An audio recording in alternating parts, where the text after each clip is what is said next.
Hello, my name is Grian, and today I'm bringing back an old series called Build School, and I want to talk to you today about scale.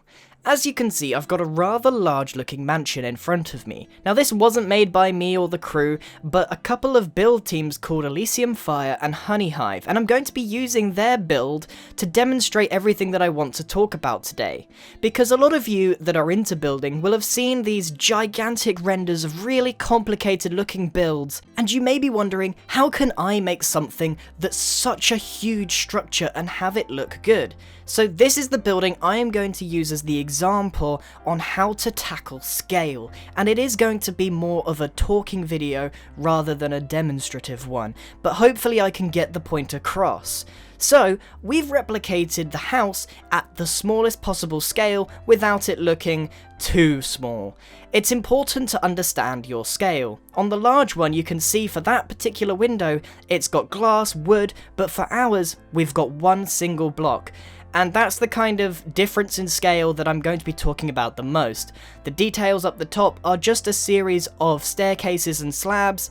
All of these little nooks along the top, they are actually way more detailed on the larger house. The smaller the build is, the more creative you have to get with the blocks you use. So we've used anvils for the balustrade to replicate the full block coal fence that they've made on the larger one. For the chimney here at the back, we've got just a series of brick block, but on the larger scale, they were actually able to make the texture using blocks themselves. So as you can see, each brick is made out of stained clay, and this has a massive implication for the style. When we build at a smaller scale, we're limited to the textures that Minecraft offers, assuming that we're using vanilla. However, when we build at a much larger scale, we open up the opportunity to use every single block and the colours that it offers.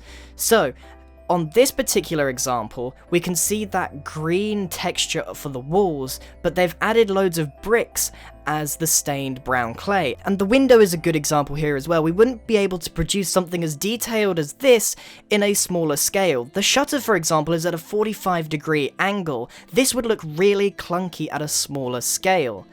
The vines here aren't a block, and the grass themselves are not grass blocks. Ooh. Gross.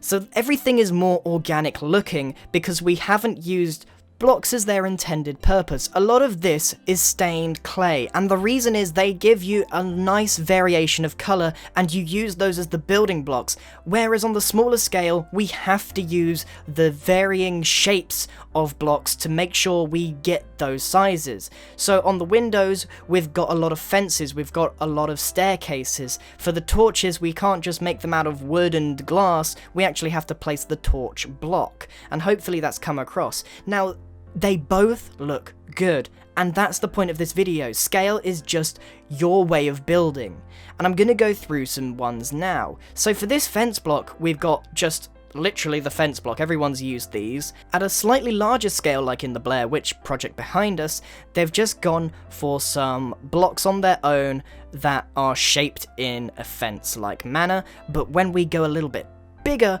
we can use staircases and all the other blocks to make little crenellations, shapes on the top, and you can do just so much more than placing the one block.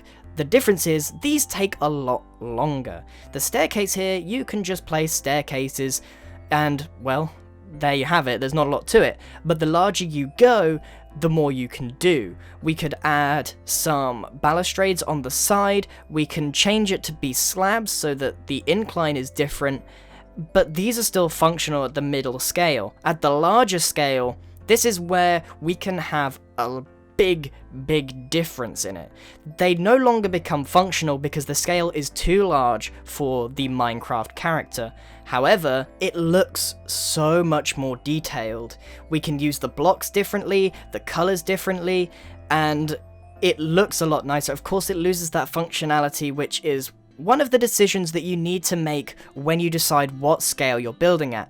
When I build, I usually go for the smaller scale because I like things to be useful and functional. I wouldn't want to live in the Blair Witch project because it's just so large, but it's great to look at. Like this bird, it's an organic build, and you can do a lot more with the different colours that we've got. The smaller you go, the less intricate it looks, to the point where it gets so small that it's hard to recognize what kind of species it is. When it comes to flowers, you can use the normal flower block, then you can go up to something kind of indistinguishable, and finally when you get to the largest scale, you can see that it's some sort of lilac or whatever flower you want, really. But you can do so much more the larger you get. But of course, as I keep saying, there's a lot of drawbacks to this.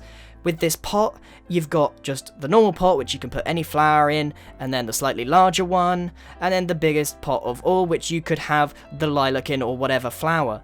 But these take a lot more time, and that's one of the biggest drawbacks, and one of the most off-putting things as well.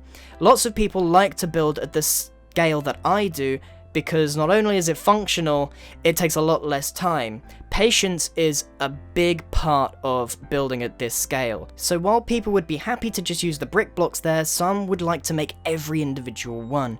For the chair here, that's what we normally do on this channel, or if we wanted to go up to the biggest style, look at how detailed this chair is compared to the smallest one.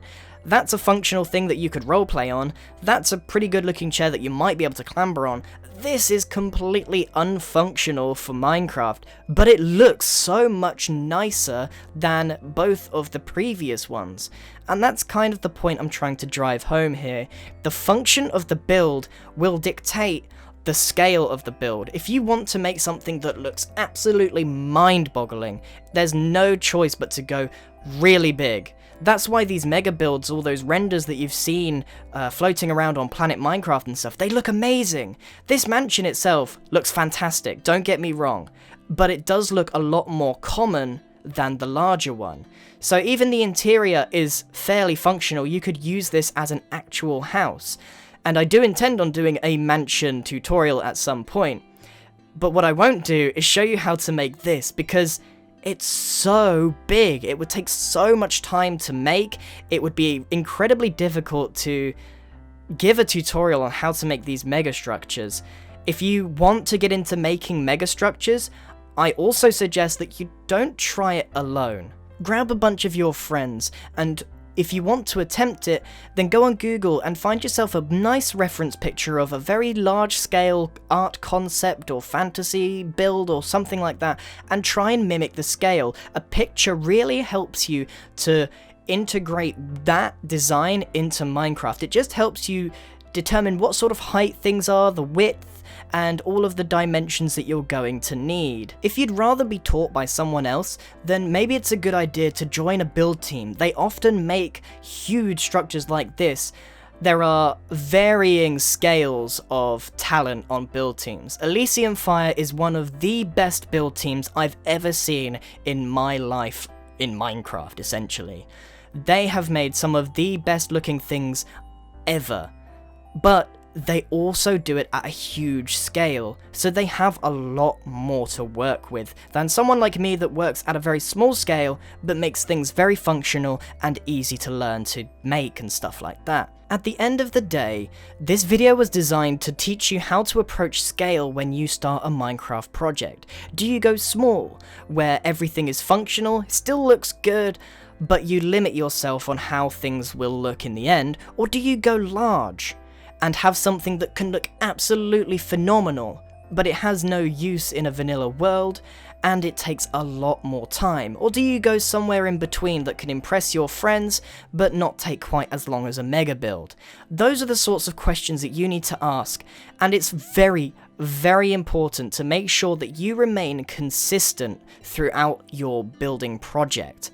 In Minecraft, for example, all of the buildings have a standard scale, and sometimes they can go too big or too small and look out of place, and it's really, really important to make sure that you keep an eye on things like that.